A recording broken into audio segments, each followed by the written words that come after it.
All right, welcome to our Facebook Live crowd. We're here at Boost Biz Ed in Westminster at the beautiful Switchboard Networking Boutique for our presentation today. And for those of you that don't know, Boost is designed to be networking and education.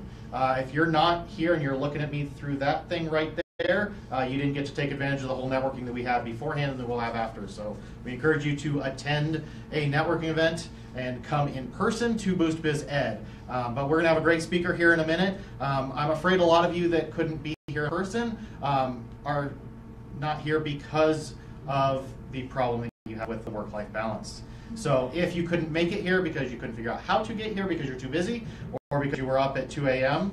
working on other stuff on Facebook, or if you're helping your sister doing her taxes at 2 a.m. via Zoom,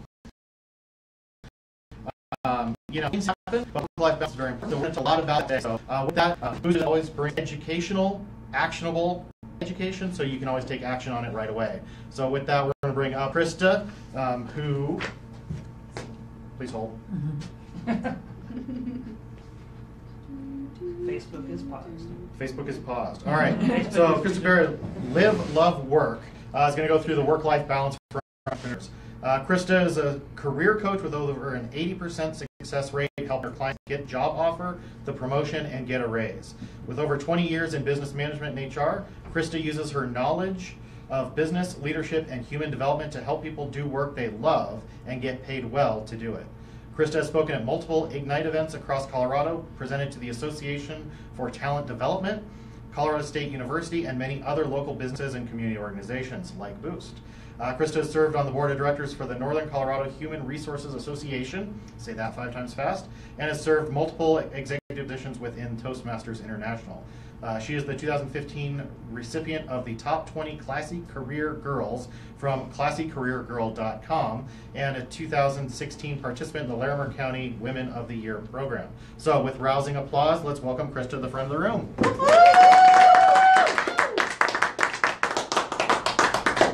That was rousing. Thank you. So I want you to stop and think about what you would do with an extra $10,000 this year.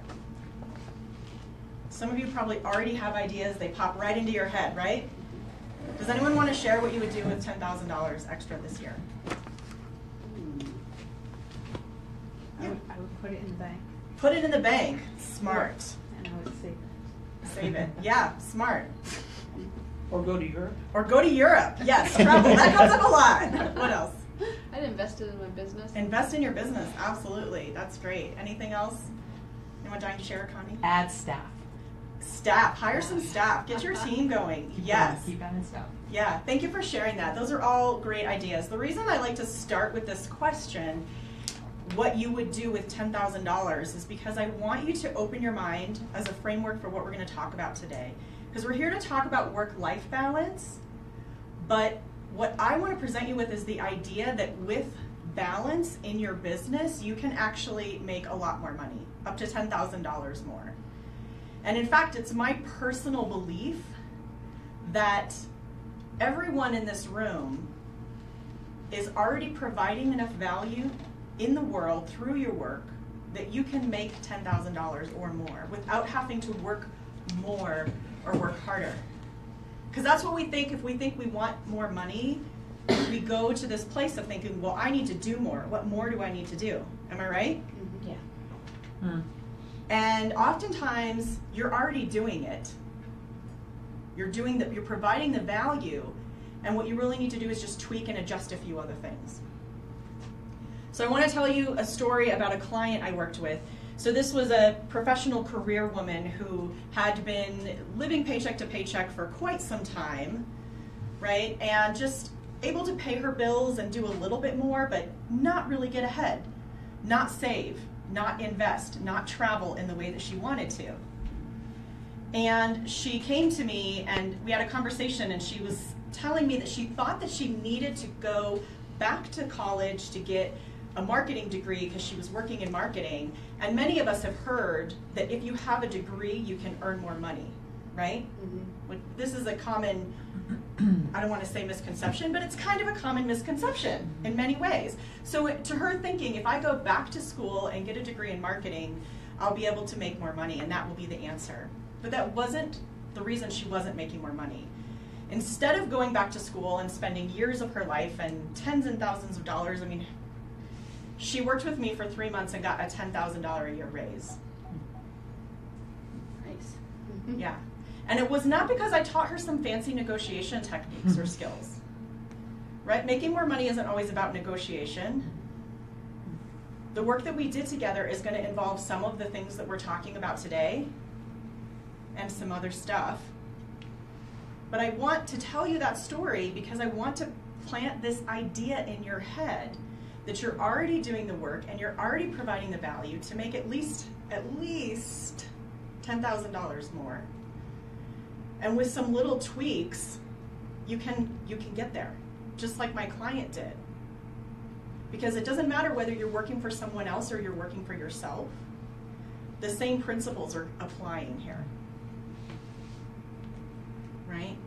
And it was really, really cool because I knew she had an appointment with her boss, and I texted this client and I was like, how did the conversation go? And I'll never forget what she said. She said, it was so easy, I wish I had asked for more. Again, it wasn't about negotiation, but it was just how she was showing up differently at work and through her work, but doing the same work she was already doing. So the first thing that I want to talk about as far as work-life balance goes is how to do less of the right things.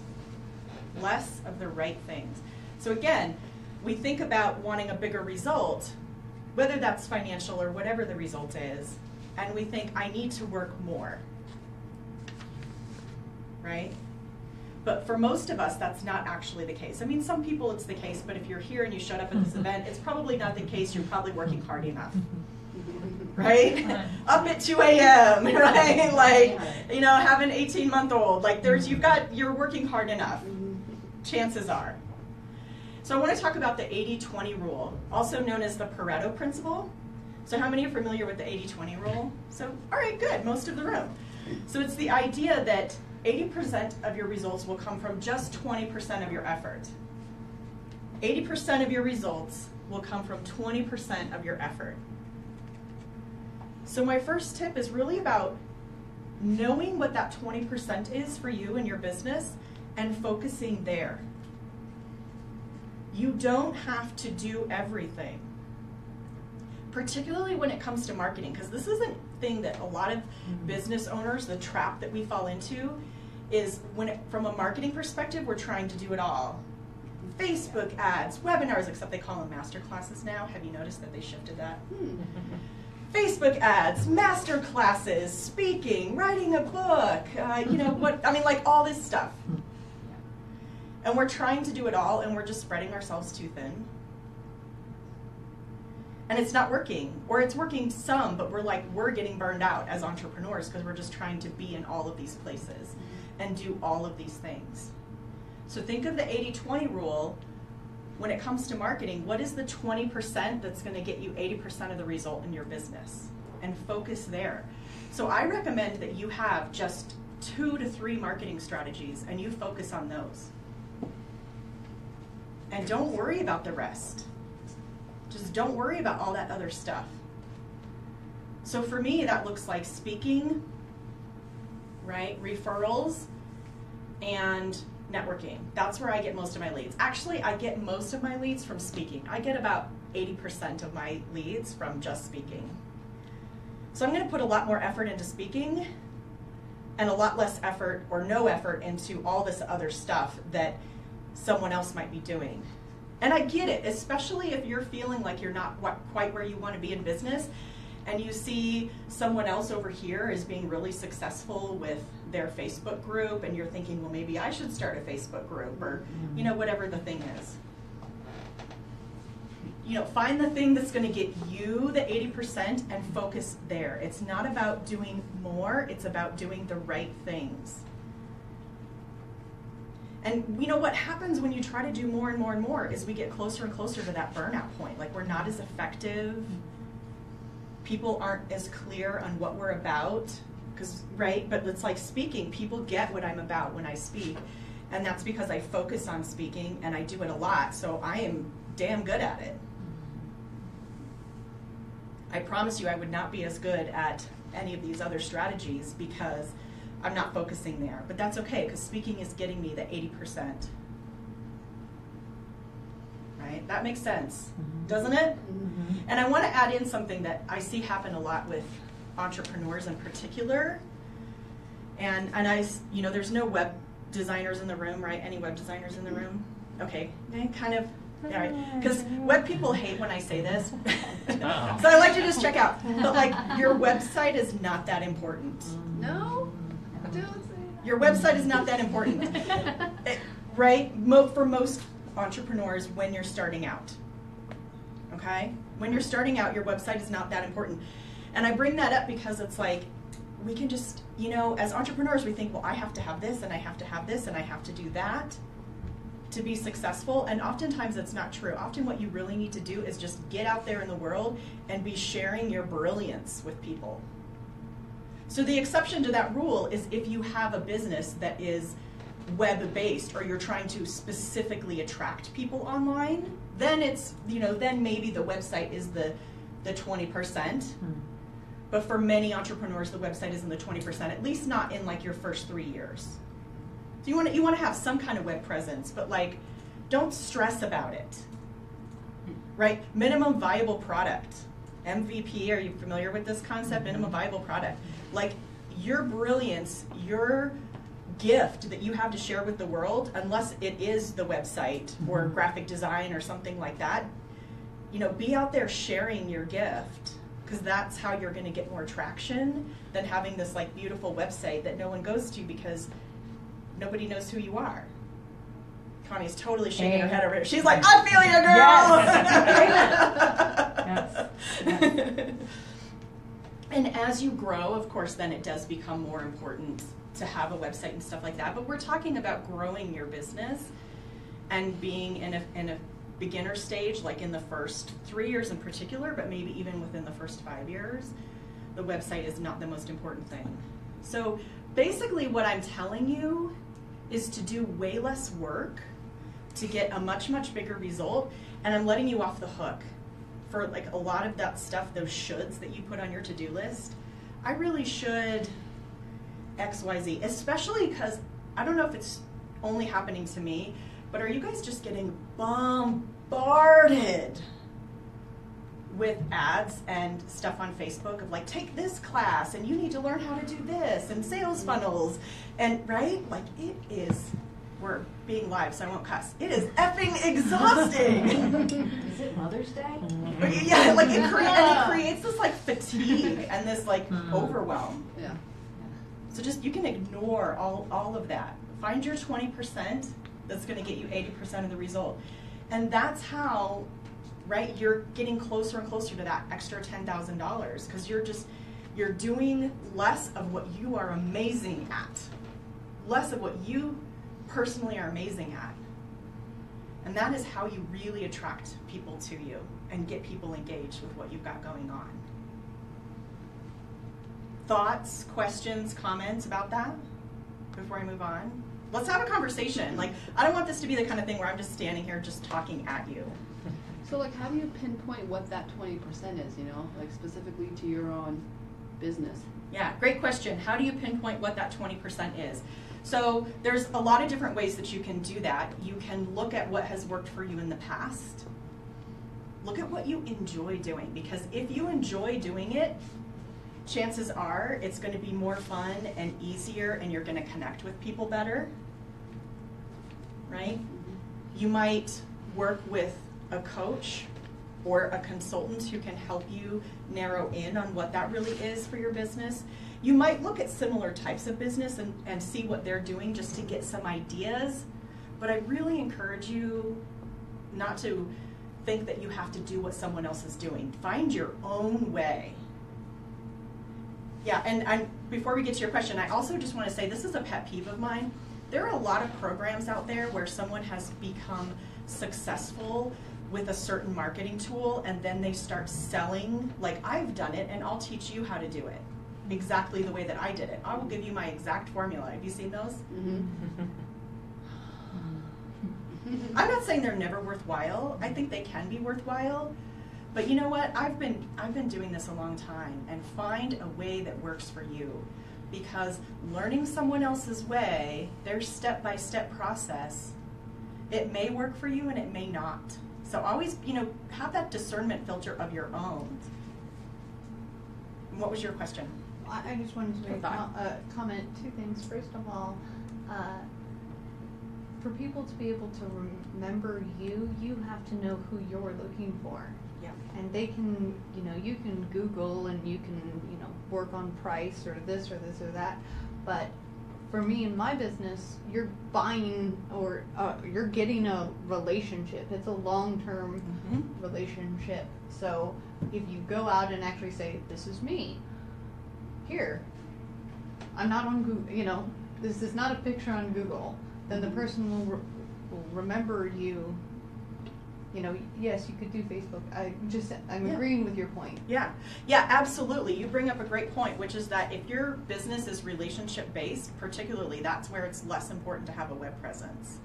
If your business is relationship based, and if the work that you do with people involves a high amount of trust, the work I do with people involves a high amount of trust. I'm a coach, and they have to trust that I can help them achieve their professional goals. And that's why speaking is so effective for me. I mean, I'm good at speaking, but it's also because it allows me to build trust with people, that they're not going to get that same level of trust by just Googling and going to a website. And you're in a service-based business. I mean, we have several people, you're in a food business, so it's a little bit different. But, even when we're in a product business, or in this case, like a food business, there's still something about if people like and trust you, it's that know, like, and trust factor, they are way more likely to do business with you. Mm-hmm. And sometimes they're getting that from just an internet search, but way more that's coming in other venues. Speaking, networking, referrals, like any kind of active engagement is where that juice is really coming from. Does anyone disagree with that? No. Okay, because I just want to say it's totally okay to disagree with me. Because we're all different, but also, I hate to say it, but I'm only right about 90% of the time. 90% of the time I'm right, 10% of the time I'm wrong, and then I have some big aha moment later, and I'm like, oh, crap, I was wrong about that. Yeah, Connie. I was going to maybe encourage, to your point, find your own way, and sometimes we don't know that, we don't know our blind spot, offering 3 to 5 people to speak into that. Yeah. What do you think my way is? What do you think that I just hit it out of the park every time? Yeah. And see what trends come out of that, maybe helpful? Yeah, that's a good idea. Yeah, I love that suggestion. Yeah. Instead of us trying to make up what we're really good at. Right. Is to ask the people around us, because we're not always the best judge of our own strengths. Because sometimes when things are easy for us, we don't realize that that's a talent. We just think it's easy and everyone can do that. And sometimes we need that outside eye to be like, you're amazing at that, and let me just tell you right now that most people are not that good at that. Yeah. So we'll move on to my next tip that I want to share with you about work-life balance, which is why your purpose matters. So I want you to be really, really clear why you're doing your business in the first place. Why is it important? Why does it matter? And the reason I want you to be really clear about what that is because it's hard to be a business owner, and if you're clear and aligned with why you're doing it and why it's important to you, it's easier to stay motivated and to keep going. But I want you to know what that purpose is and be super clear about that also, because I want you to be way more discerning about your activities in business. So do more stuff that aligns with your purpose and way less stuff that does not align with your purpose. Stop doing things that don't align. Because people will give you opportunities. They'll say, hey, I'm doing this cool thing. Do you want to partner with me on this? Da-da-da-da-da. If it's aligned with what you're trying to create, then that might be a good opportunity for you to take on. But oftentimes it's not. And it sounds cool, and maybe you don't want to let the person down, and maybe you're in a rough spot that day, and you're looking at your bank account and going, I feel a little nervous, maybe I should do this. Stop doing that. Stop going in all these different directions and spreading yourself and your message thin. If it's not aligned, so ask yourself that question. If it's not aligned, don't do it. Because everything, unless, so let me just make sure, because I've never had this come up, but maybe one day I will. Is there anyone in here who just has a lot of extra time and resources that you're just like, I'm not sure how I'm going to fill this? No? Okay, I haven't found anyone yet, but I like to ask just to make sure. Yeah. Okay, so like in my situation, like I'm an independent contractor, right? So technically, I have 7 days a week where I can do whatever I want. So sometimes it does become a struggle of I don't have a 9 to 5, I have a 24/7 where I can structure each day every time I want. So kind of like I have too much time on my hands because it's not a separate. That's why I need work-life balance, because there's no separation right now. We're going to talk about that next. Cool. Yes, well, we will totally get to that. So unless you have a lot of extra time, the thing is, every time you say yes to something, you're automatically, by default, usually saying no to something else. Do you agree with that? Yep. But we don't always look at it that way. We don't always look at it that way. But what I find when I give this talk and when I'm working with my clients is usually the number one thing that people are saying no to is themselves. And number two is their family. Because they're so busy doing all of this stuff that they think that they need to do to either get business or make other people happy or please the client or, whatever. And they're saying yes to all this stuff that isn't really aligned with what they're about. And by default, it's like you're at the end. No matter what you do, you're going to disappoint someone. No matter what you do, you're going to disappoint someone. And is that person going to be you? Please be really clear about that. Be clear about that. And when people are bringing you opportunities or you have a chance to say yes or no to something, ask yourself the question, if I say yes to this, what am I going to say no to? Where are these resources going to come from? Whether it's time resources, money resources, energy resources. Because if you can ask that question, you can be like, all right, do I want to say yes to this? Is it aligned with my purpose? And then what am I going to say no to? And like say no to stuff that isn't aligned. And say yes to way more things that are. And that's hard for many of us to do. But it's really important in business. And I want to bring up a particular point too about this, because sometimes you have to say no to clients. And that can be tricky because you might be like, well, that's aligned because they're a client, right? But they might not really be aligned. And so I'll tell you how, like some keys, how you might know. People that ask you for discounts after you tell them what you charge, those people are probably not aligned. And let me tell you something. Clients that up front are asking for discounts before you even get started are never going to be happy with the work you do. Have you guys found that to be true also? I found it to be true. Like, they're oftentimes the type of people that are not going to be happy. They're predisposed to not being happy with anything. And that's part of the reason they're asking for a discount up front. Like, it's okay to fire clients or not work with people. If you're just like, this isn't my ideal client, I don't feel excited about working with this person, right? Or whatever else it is. I gave this talk once to a group in Fort Collins, and there was a woman there who had a client. So she's in Fort Collins. She had a client in Thornton, and the client wanted her to drive down to Thornton every month to meet with him. And the work could be done virtually. It did not need to be done in person. And so she asked me this question during my talk. She goes, well, should I start charging for my travel? She said, I don't want to be driving down to Thornton once a month to meet with this client. Should I be charging for my travel time? And I said, no. And she was like, I think she expected me to say yes. And she goes, oh. I said, you just said you don't want to travel to Thornton once a month to meet with this client. So why would you charge for it? Why would you do it at all if you just told me you don't want to do it? And she was like, oh. And I said, what if you just said no to that? She's like, well, I might lose that client. I said, well, you might. And you might pick up 2 clients in Fort Collins or, the northern Colorado area that you wouldn't have to drive for. And she was like, okay. And then I ran into her like 6 months later, and she had like tears started to well up in her eyes when she told me she said no to driving to Thornton for that client. And she said now he drives up to Fort Collins to meet with me. And she said, and that extra time I have is time I spend with my son.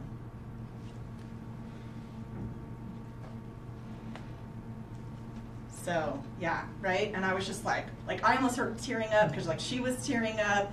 And it was about, you know, her being able to have that extra time to spend with her son. And she could have charged for it. She could have, first of all, kept driving for free, which, ridiculous. Or she could have started charging for it, but it still wouldn't have, I mean, she would have had some more money, but it was like not what she wanted to be about, right? Like she became an entrepreneur so that she could prioritize spending time with her family.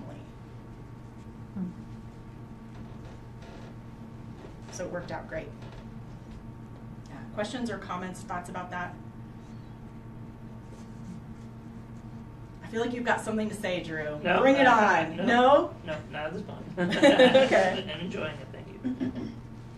All right, awesome. I got a lot of stuff about saying no. I could go on, I could have a whole talk just about saying no, but we unfortunately don't have time for that today, because this is such a juicy topic. Yeah. I just want to make a comment on that. And in the entrepreneurial world, you hear all the time about saying no, but often in the way I think of it, the W-2 world, or a world where people are like, oh, well, I go and I make money on this time, they don't necessarily understand what it is to be running your own ship, and that you do have to say no. You're the one running the whole ship. They're like, but it's money now. And you're like, I understand. You don't know what that money costs me to keep doing that.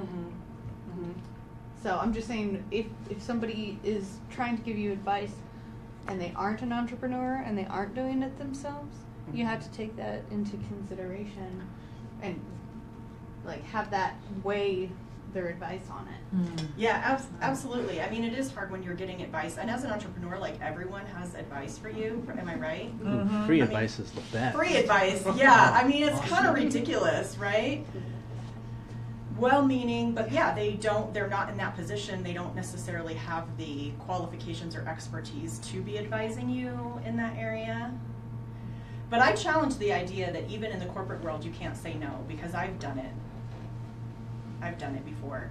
And so many years ago when I was in my 20s, I worked here. How many people here are familiar with Gart Sports back in the day, in the Gart family? So this family that is very influential in the Colorado area, they used to own Gart Sports. It was bought out by Sports Authority, I believe. And the family still, they do real estate. They're involved in a lot of things here in the Denver area. I worked for the Gart family, and one night, Ken Gart, the CEO, he asked me if I would stay late to do a report. And I had plans that evening, and I didn't want to stay late, so I said, gosh, unfortunately I'm not available tonight. Would it be okay if I came in tomorrow morning and got that to you first thing? And I essentially said no. He asked me to stay late, and I said no. And he said, oh yeah, sure, that'd be fine. I didn't get fired, right? And it's funny because when I tell this story, and sometimes I'll tell this story and I'll say, what do you think happened? And people will be like, you got fired. And I'm like, no, I did not get fired. And he could have, if it was really important for him for me to work late, he could have said, actually, that's not going to work. I need you to stay, right? Like, he could have come back with that. And then I would have had a choice of to say no or not. And if I said no after that, like, he could have decided maybe to fire me. But, like, people are not as resistant to no as we think they are. Like, we tell ourselves these stories, like, they're going to be unhappy, they're going to be upset. And, like, usually that's not the truth. Right, and on that, it's like, that's just the perceived idea, right? Yeah. Where he's like, it'd be great if she would just stay and do this report. Right. And you presented the other idea, I was like, well, yeah, that'd work too. Yeah, exactly. Yeah, because really he was fine with getting it, first thing the next morning. That was not a problem. And it was the perception, that gets us stuck. So align with your purpose and say no to stuff that is like not about what you're about. And whether that's driving to Thornton, even for a client who is hiring you to do the work that you are great at, or whether that is someone's offering you a business opportunity, or even in your personal life, like will you be on the PTA, or will you bake cookies for the whatever fundraiser or something like that. And it's like, it's totally okay to be like, look, I got this other stuff going on. And so I'm not available to do that. So the next tip I want to share with you, so 3 tips total. So we're on number 3. The first one being the 80-20 rule, right? Like do less of the right things. And the second tip was they be aligned with your purpose and say no to everything else. And the third one is about productivity as an entrepreneur. And again, this is a topic I could just go on and on about. I could have a full day thing about this, I'm sure. But I'm going to talk about scheduling, and it was to that point that you made earlier, because this is a problem for entrepreneurs, because our time isn't always super structured, and we could work anytime, Monday through Sunday, 2 a.m., whatever.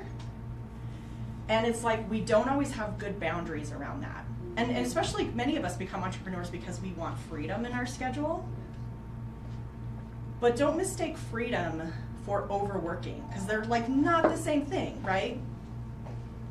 So one thing that I encourage all entrepreneurs to do is set a schedule for yourself. And I don't care what it is, you're an entrepreneur. If your best creative time is 2 a.m., by all means, maybe you work from like 4 p.m. to 2 a.m. That's fine. I mean, as long as you're still able to, your clients aren't expecting to engage with you at that time or whatever, right? Like, it's okay to set your schedule at whatever you want it to be, but I encourage you to set a schedule. And you can be flexible with it, but to have working hours. And don't work outside your working hours. Don't work outside your working hours, which includes no email, no text messages, no phone calls, no Facebook messages, just no. Just don't do it. And this is really, really important for work-life balance, but it's also really, really important for innovation in your business, for creativity. When do you have your best ideas? Your biggest revelations? In the shower. Shower, yeah, exactly. Shower, where else? Walking, driving. Just my self-time. Self-time. Yeah. Your best ideas come to you when you are not actively working on your business. Do you agree? Yes. Yeah. And when you don't ever let yourself stop thinking about your business, you are just strangleholding those ideas. I heard something a couple of years ago which has really stuck with me, and that is it's easier to increase your income 10 times than it is to double it. Do you know why that is? When most of us think about how do I double my income, we think I need to do more of what I'm already doing. But if I were to say to you, how are you going to increase your income 10 times? Are you thinking about doing 10 times what you're already doing? Yeah. Like, okay, maybe one person is, but like most of us are going, no, I need to figure something else out. Right? I need to like just blow this all out of the water and be thinking big. I need to be innovating. I need to be coming up with new solutions. And that's what giving yourself off time from thinking about your business allows you to do. It creates so much more time and space for you to be having your best ideas, having innovations, really building up your creativity to bring back into your business. And if you're never letting yourself off the hook from working and being an entrepreneur, like entrepreneur brain, does anyone else get what that is? Like entrepreneur brain, where like you see everything through the lens of your business. Everywhere you go, and it's like you go to a party and like you've done so much freaking networking that you go to a party and it's social and like you're immediately in networking mode and being like, hi, what do you do? Or like, ooh, this person's a potential client. Here's my it's ridiculous. Like, we're like not allowing ourselves to have as much fun as we could have in our lives because it's like the entrepreneur brain. It's like everything is like through that lens. And one way to disconnect from that is to set a schedule for yourself, your working hours, and don't work outside of it. And tell your clients that you are not available outside of business hours. And that's fine. They will understand, most of them. I mean, you'll get a few weirdos who will like don't understand boundaries and will just, you know, try to call you or whatever, but that's probably a person you should fire if they don't have any boundaries, right? So, you know, give yourself that time and space to disconnect from your business, to get out of entrepreneur brain, to have those great ideas, have those big innovations, to take off that hat of like, I'm an entrepreneur right now. Yeah. Well, I just wanted to comment, and I agree with you, and I'm not sure if anyone else has the same type of thing, but I work so hard in the business that I don't focus on the business. You know, and I need to take myself kind of away from that and make sure I can grow it. Mm-hmm. And so I'm trying to get a better balance of, you know, working on it as opposed to in it so much. Mm-hmm. Absolutely. Yeah. I completely disagree with you. All right, bring it I on. think that, no, actually I do agree. I think as soon as like managing your clients, right?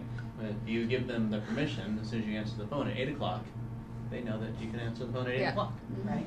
And then how to measure, like how are you ever measuring your time if you don't have it scheduled? If you work 24/7, then the amount of money that you make per hour is really low. Absolutely. Sure. Yeah. Great point about the amount. I'm repeating for the camera in case that wasn't clear. Great point about if you're always on, then yeah, the amount of money you're making per hour is like nothing. Yeah. Yeah. We'll go here first and then Yeah, I love that you made it okay to work random hours because I actually do my best work super duper early. That's when I'm working. And another person, and I've set it up for myself where you can schedule your emails. So even if you're creating the email, if you're a night owl and you work late, it's not actually going to send it out until say 7, 8 o'clock in the morning. Yeah. So that That's why you don't have to remember, oh, I need to email that person. You've already created it and it'll send it out at a normal time. Yeah, and I mean it's great as an entrepreneur. That's what's beautiful is we get to set the hours that'll work for us. I mean, sometimes if you're really client facing, you have to also consider like when your clients are working and available. But for a large part, you can set hours that work for you because there's a lot of studies that show that like people are productive at different times of day, and it's totally individual. Like some of us are super productive very early in the morning. Me, I'm like after lunch to early evening is when I can get the most done. And so I make sure I schedule my working hours to be within that window because that's one of the ways that I'm going to work less but get more done. I'm going to get way more result working less hard. Yeah, and you have Well, in that yeah, too. and along that point is years ago I heard about what I called the ideal calendar. And you put on what you should be doing every day of every hour of every day. Even if it's soccer games are usually Thursdays at 6. You put that on and you know that if you're productive in this hour, that's what you should be doing for that hour. And you try not to let other things interfere with what your ideal is. Other things come up, but I found I was 50% more productive. Or no, 100% more productive if I stuck to 50% of my ideal calendar. Yeah.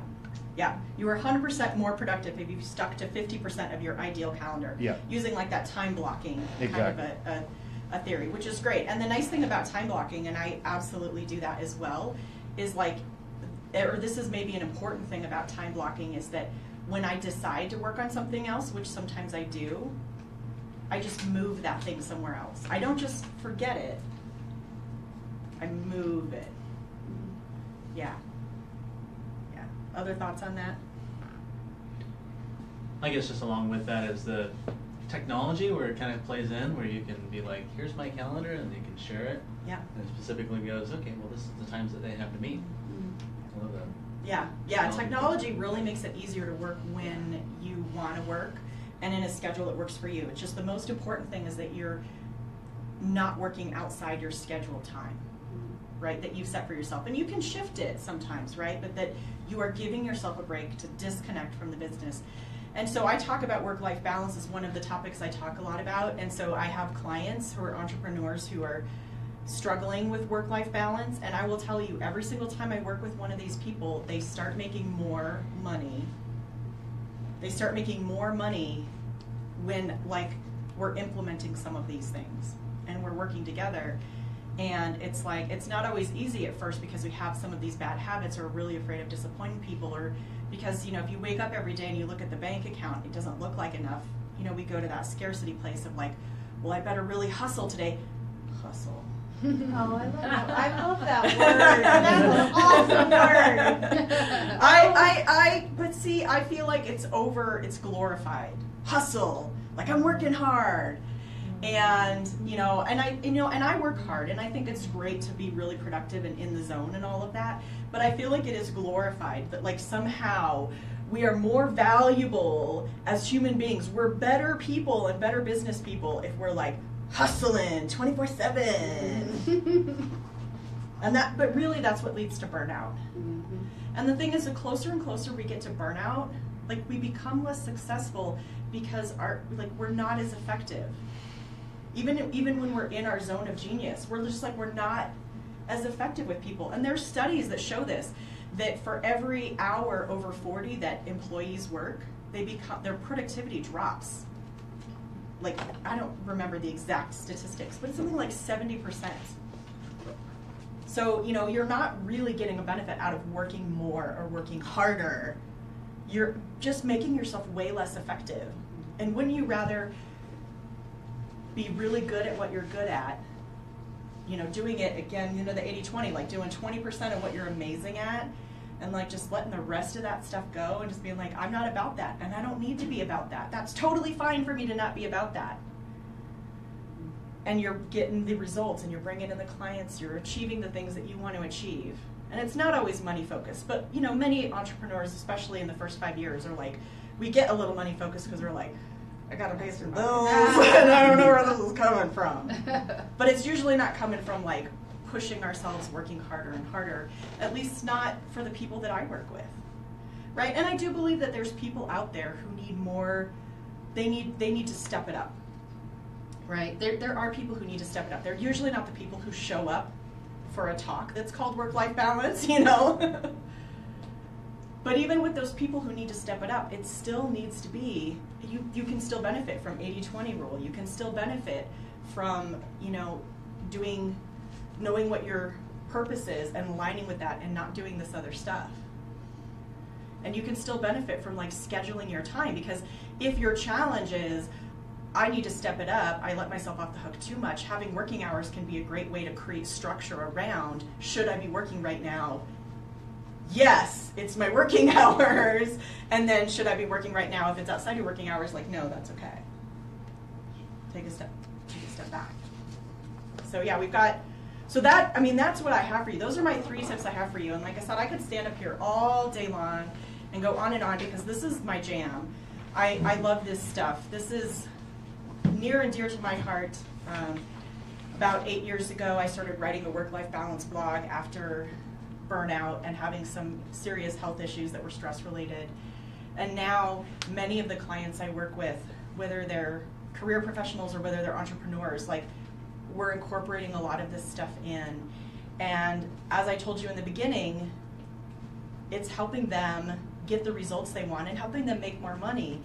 And I want to come back to the $10,000 and leave you with this, because I really, really do believe that you're already providing at least $10,000 more value than you're getting paid for.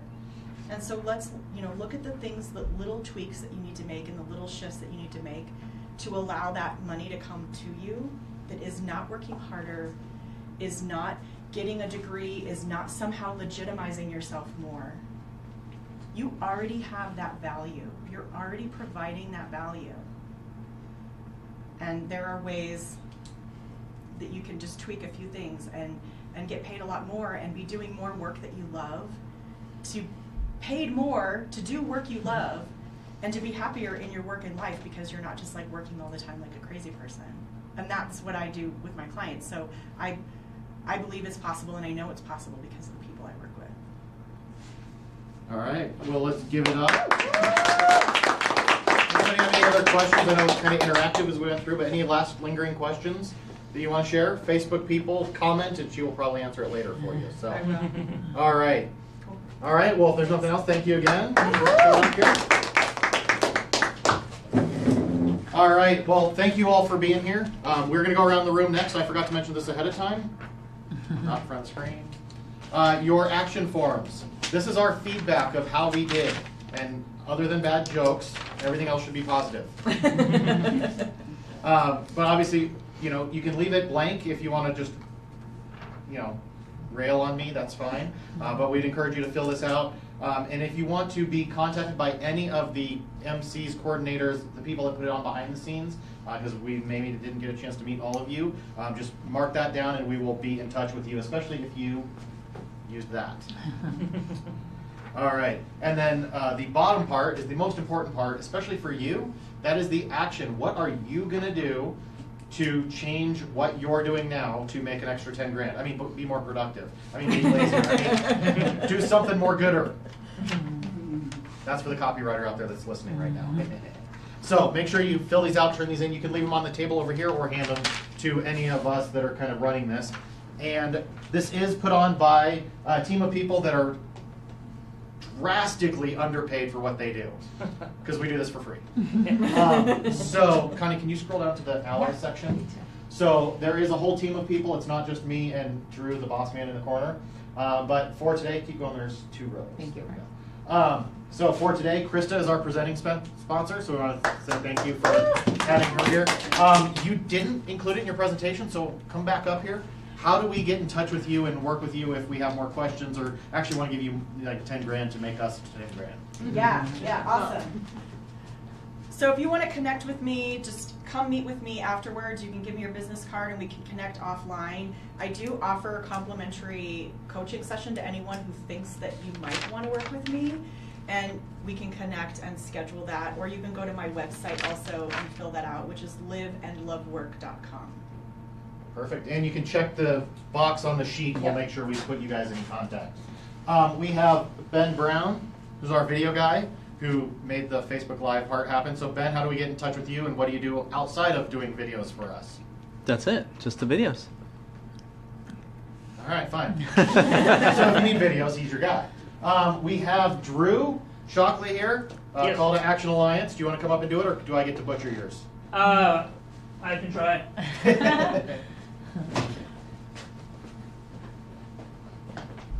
Yeah, I do websites, which are valuable at times.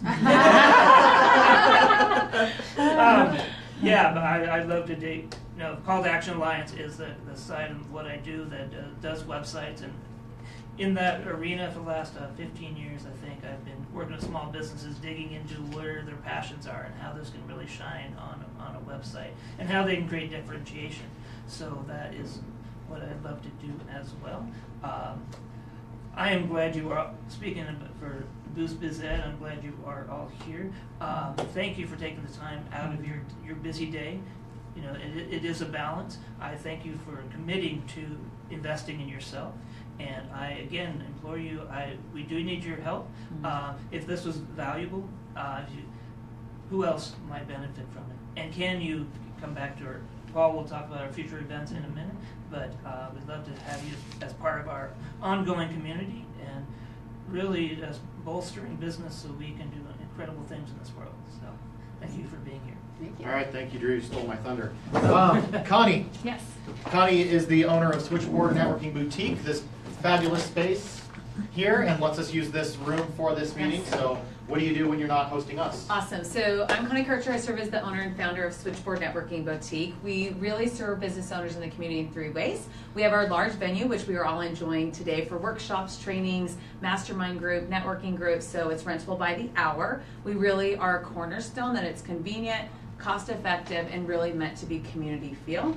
We also have a private suite where you can rent by an hour to kind of have that income producing activity if you're in Distractionville from your home office. Not saying that happens, but it might happen. And then the perimeters, we're very blessed that we have our Business in a Box partners that we support over 50 local artisans where they keep 100% of the commission, and we get them out in marketplace and the dream come true to have a brick and mortar retail storefront. And so we're very, very blessed. We love that Boost Biz Ed Westminster has come into our space, and we're building that community and professional development side. So if that serves anyone or wants to know more about, anyone needs to know more about renting the space or Business in a Box partnerships or any education we do, I would say 1, head to our Facebook page and like that, Switchboard Networking Boutique, or 2, head to our website It's probably not as fancy schmancy as Drew would probably want it to be right now. But it is Switchboard NB, as in networking boutique.com. And we're super excited to see everyone here in 2 weeks. All right, thank you, Connie.